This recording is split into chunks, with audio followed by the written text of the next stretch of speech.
Boa noite, torcedor vascaíno. A quem vos fala é Arthur Maia, do canal Resenha com Almirante.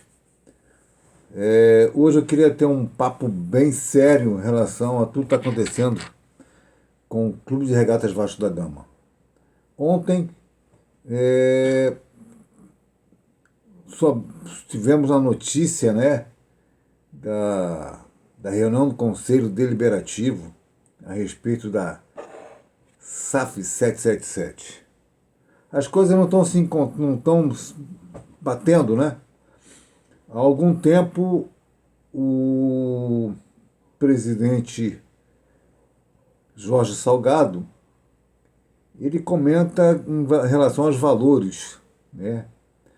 Que a 777 estaria dando 1 bilhão ao Vasco da Gama,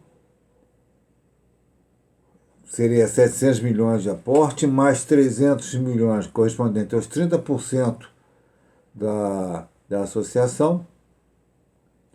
E foi perguntado a ele sobre as dívidas do Vasco, né, os 700 milhões. Ele falou, não, então seria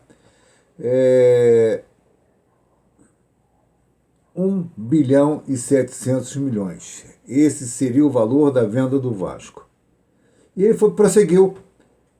prosseguiu falando em relação à reforma de São Januário, que ou a associação faz a reforma de São Januário, no valor de 400 milhões, ou então a 777 faria essa reforma, né? Estaria dando também o estádio de São Januário a 777.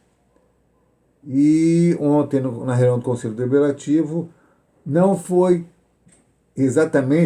nada disso que foi falado, cara. Né? O Carlos Fonseca, que é o presidente do Conselho Deliberativo, ele fala que, olha, um aporte de 700 milhões, que já foram dados ao clube 190 milhões, restando, então, 510 milhões, e quanto à dívida do Vasco de 700 milhões, né, as dívidas que existiam, ainda vão ser negociadas, né, então, vão passadas para virar com a 777, mas com a participação ainda da associação. Bem estranho. E o que eu quero conduzir, qual é o meu assunto em relação a essa inicial? Que essas promessas, essas especulações estão acontecendo há mais de um mês, né? Você pesquisa no Google, abre o Google, nem precisa pesquisar.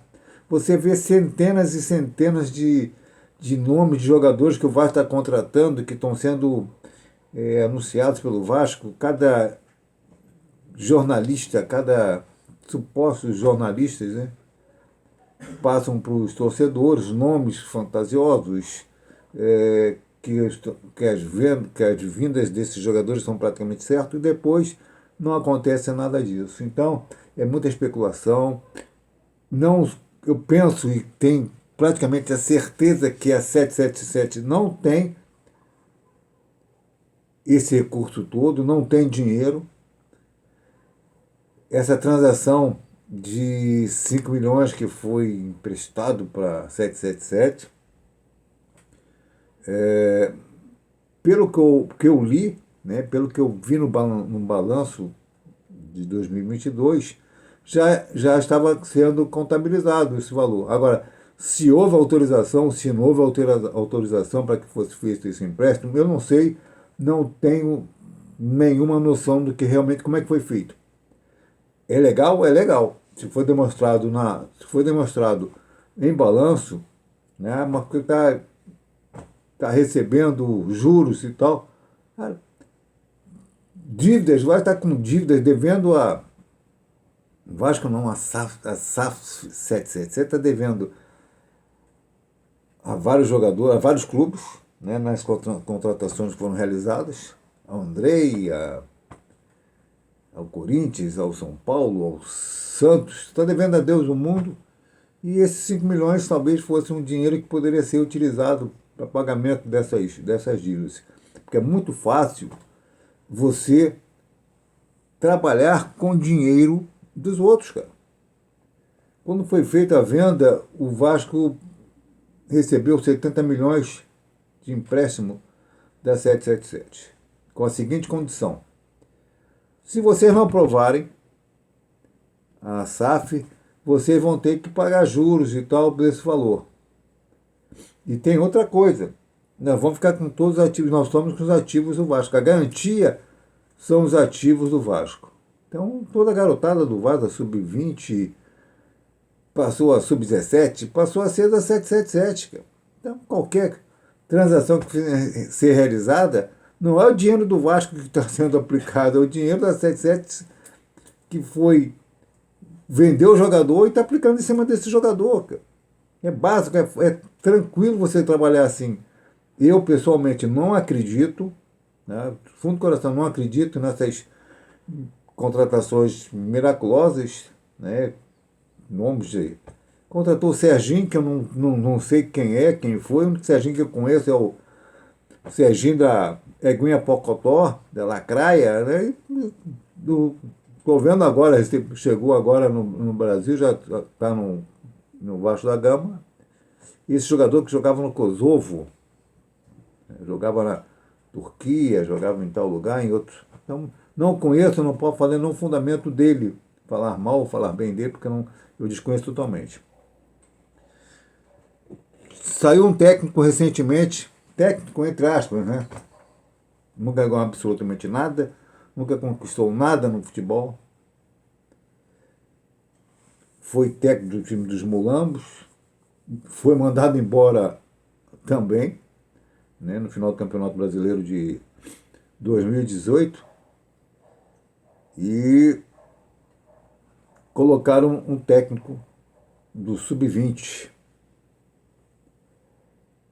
Teve um jogo recente contra o Cuiabá, o time não fez muita modificação em termos de futebol, apresentou altos e baixos. Vencemos, pelo menos é uma característica positiva de uma vitória. Tem que ser feita muita coisa.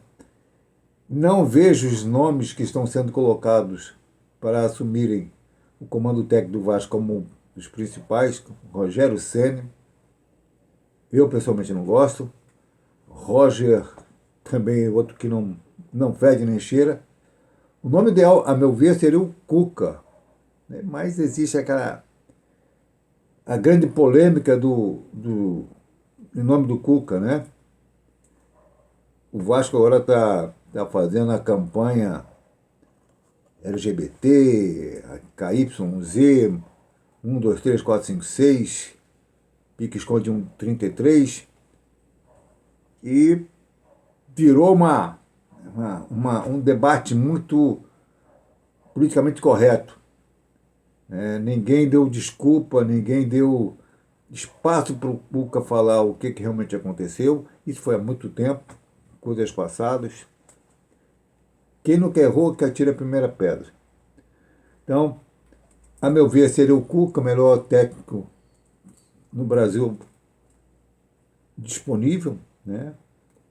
Mas temos que prestar muita atenção. Manter ou não o técnico do Sub-20 na frente do Vasco. Amanhã teremos um jogo difícil. Botafogo é o líder do Campeonato Brasileiro. Teve um perrenguezinho no meio da semana, empatou, foi praticamente eliminado do torneio que estava disputando. Vão vir mordendo a canela, né? Vão querer jogar diante da torcida do Botafogo uma partida para manter a liderança ainda, disparado. E vamos ver o que vai acontecer, né? Semana passada o Vasco jogou em Campo da Portuguesa, na Ilha do Governador. Eu estava comentando aqui na resenha que era exatamente no local onde o Roberto Dinamite entrou com aquela famosa fotografia, com as crianças tentando, os torcedores tentando cumprimentá-lo. E eu falei, é um sentimento de sorte. Tá? E por ter sido também o ano que o Roberto faleceu, foi um grande jogador, uma grande participação nas vitórias contra o Botafogo. Eu acho que em sua homenagem, acho que o time do Vasco vai tentar vencer esse jogo de amanhã. Mas o grande nome da semana é o Guilherme, é um garotinho de 8 anos que nos fez chorar, nos fez nos emocionar, voltar um pouquinho a paixão, para tentar um pouquinho mais de vigor, né? Um pouquinho mais de ânimo. Esse garoto nos ensinou muita coisa, né? Que deu um brio ao time do Vasco, foi ontem ao treinamento, foi maravilhosamente recebido pelos jogadores, e eu espero que essa visita mude um pouquinho a cabeça, o psicológico dos jogadores. O problema do Vasco é o psicológico.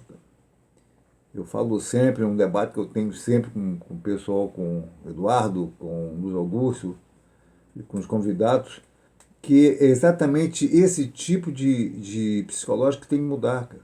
O Vasco, quando leva um gol, fica desesperado. Sabe? Como o mundo estivesse acabando. Nós éramos considerados o time da vitória, o time da virada. Né? E hoje em dia você tomou 1-0, você sabe porque não vai acontecer nada diferente. Cara. Então, que é essa visita, que esse menino nos dê mais vitórias, né? Nos dê ânimo para continuar nessa Série A. Uma boa noite para vocês.